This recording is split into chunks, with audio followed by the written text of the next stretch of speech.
Today we have the ability to farm one of the most highly anticipated Nightfall weapons in a very long time. The Slammer is a vortex frame sword that is the weekly featured Nightfall weapon and comes with some insane perks that haven't really been seen on swords like this before. Eager Edge makes an appearance on vortex frames for the first time and actually has a faster swing animation than the highly popular other half. How do we know this, you may ask? You can thank the crafting that took place a few months ago. It also rolls with perks like Bait and Switch and Cold Steel, making it one of the best all-around swords in the game. Bungie confirmed that these adepts will also have enhanced perks in a later update, which means this is a must-farm weapon. So today, I'll be covering a Corrupted Grandmaster farming guide to help you optimize your runs this week and get the god rolls that you're looking for. I'm Above, and if you enjoyed today's video, a like and subscription is greatly appreciated.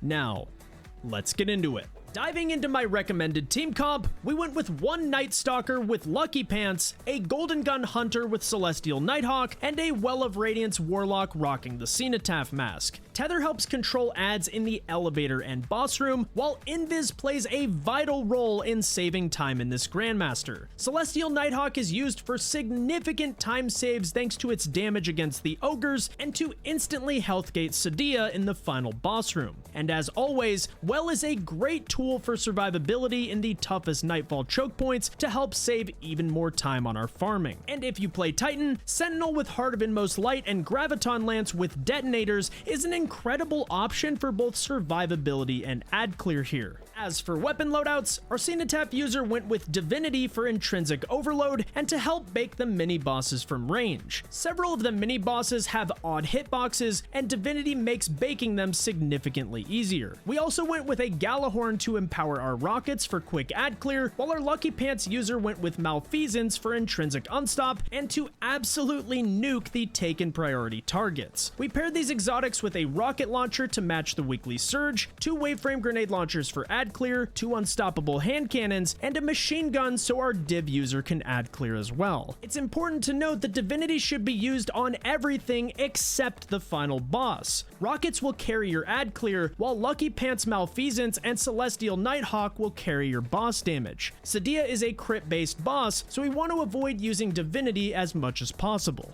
Key armor mods include Arc Resist and Concussive Dampener to help counter the weekly threat, heavy ammo finders and scouts to maximize your heavy drops, and surges on the boots to amplify your weapon damage. It's worth noting that kinetic surges are highly valuable with the Malfeasance build to help boost your damage even further. Diving right into the Nightfall, start by immediately focusing the Overload champion in front of you. Divinity will instantly stun the champ, and rockets will insta-kill it. And though we don't need the ammo just yet, Cenotaph synergizes perfectly with Divinity because it marks champions each time you stun them. So if your teammates get a kill on a marked champion or mini-boss, you get special ammo and your teammates get a heavy brick, which allows them to spam rockets on every champion and instantly get their ammo back. Once dead, head right and prioritize the mini-boss from this side angle, because if you're quick, this is the only enemy that needs to die in this entire area, as you can actually kill the mini-boss before it spawns the Overload champions, which allows you to skip past the remaining ads without sacrificing platinum rewards.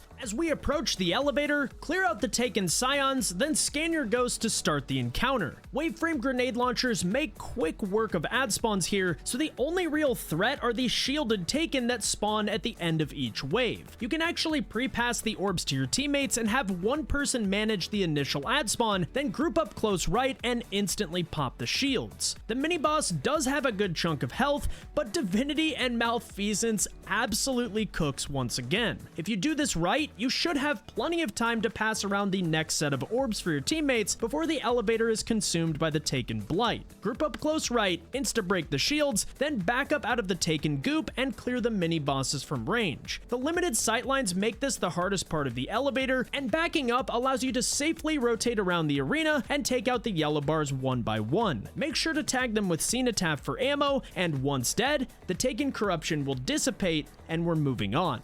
When the elevator stops, you'll be met by a large wave of ads that includes an unstoppable champion. You can actually clear them from the back half of the elevator while remaining out of range, making this part extremely easy to deal with. And once you kill the unstop, the knights will actually back up out of the room, allowing you to push up to the stairs and use divinity to debuff the shrieker and kill it from range. The next area contains 2 more unstops and 3 shriekers, all of which can be tagged with Cenotaph for heavy ammo. And you'll notice just how valuable this is because we'll need to be fully stocked up as we head to the next encounter. Start by sprinting up these stairs on the right hand side and drop a well next to this planter. You'll want to focus on the unstoppable champion as soon as it spawns in, which has a chance to randomly spawn at the back right, middle, or left hand side of the encounter. Melt the unstop, then immediately shift your focus to the Hive Ogre. These are the only 2 enemies you need to kill on this side of the encounter, so if you're quick, you can actually kill it before the castaway mechanic even begins, which means you'll be teleported to the Ascendant Realm and never have to come back to this side. Use Tether, Nighthawk, Divinity, and Rockets to make the boss disappear. This does insane amounts of damage and saves you so much time in this encounter, and once dead, you'll be teleported to the Ascendant Realm where we'll repeat this process on the other side. Have your 2 teammates head into this side room, but do not jump up.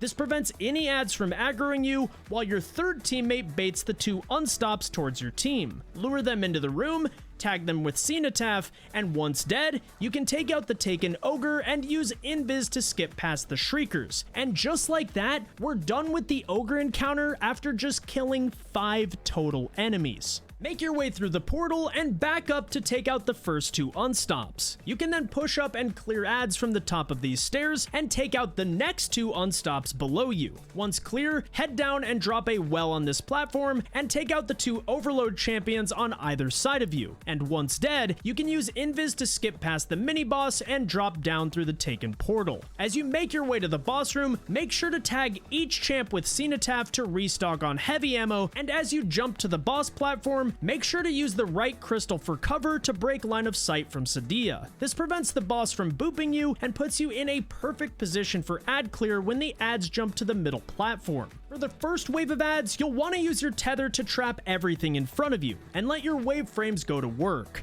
Your 2 solar characters should have healing nades in their back pocket should you need them, which makes this part pretty easy. I know some people like to use the platform behind us, but I find it just slows down runs, and if you have supers available, it's completely unnecessary. It's also worth noting that you do not want to damage the boss during these phases, as it'll interfere with the damage setup that I'll be covering in a moment. Once clear, have your Invis Hunter head over and grab the first orb, and once charged, you can break the boss's shield and get ready for the second wave. I recommend using your Well of Radiance here, as ads can spawn on both sides of you, and this makes them much easier to deal with. And once the second wave has been cleared, you can make your teammates invisible and head to the far side of the room. Your hunter will then grab a second orb and pre-charge it before damaging the boss, which allows you to deal damage, instantly break the boss's shield again, then deal damage once more to instantly health gate the boss to 50%. This position allows your teammates to safely transport through the taken portal as soon as it spawns, while your hunter can invis over to the orb one last time and bring the third orb through the portal. Use this pillar for cover and take out the overload champion, then shift your focus to Sadia. You'll want to leave the shielded knight alive to prevent the boss from teleporting away, and use the orb to prematurely break the shield. This allows you to get the boss down to 25% health before the boss room even begins, which allows you to skip a phase of the boss fight